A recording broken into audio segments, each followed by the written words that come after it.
Should you follow the Pareto principle? If you're unfamiliar with the Pareto principle, it's sometimes called the 80-20 rule. It was founded by the Italian economist Vilfredo Pareto in the 1800s, when he observed that 80% of the land was owned by 20% of the population. He also noticed that 80% of wealth was also held by 20% of the population, which makes sense. This principle has now been applied to many other areas, including productivity. The way it's considered today is that 80% of outcomes are generated by 20% of causes. NPR noted in their feature, Putting the 80-20 Rule to the Test, that calculated some differences.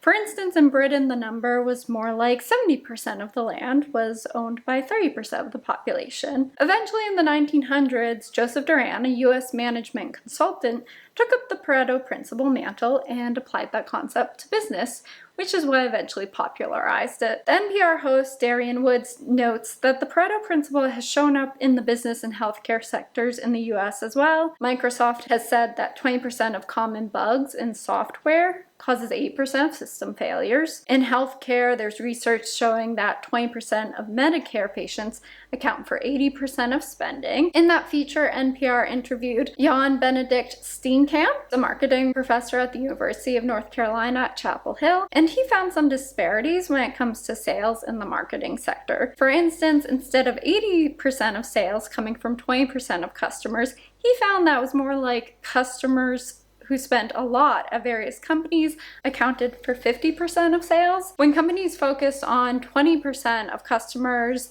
assuming that that 20% matched the 80-20 principle and would account for 80% of sales, they were really missing a lot of sales. When it comes to productivity, the Pareto principle often goes like 20% of your actions amounts to 80% of your outcome. While this might not match the 80-20 rule exactly, as Steenkamp's research showed, the likelihood is that if you do something consistently 20% of your time, you'll probably see progress. So how can you apply the Pareto principle to your life, even if the math is a bit imperfect? Maybe that means trying to dedicate 20% of your time to a creative task that matters, or to valuable time with friends and family, or to activities you love, or to exercises that boost your health. What would 20% of an hour amount to in terms of these goals? Or what would 20% of a day be for these goals? Or 20% of a week, or 20% of a month, 20% of a year? How can you take this percentage and positively impact your life with it? If you've tried the 80-20% principle in your life, share your experience below.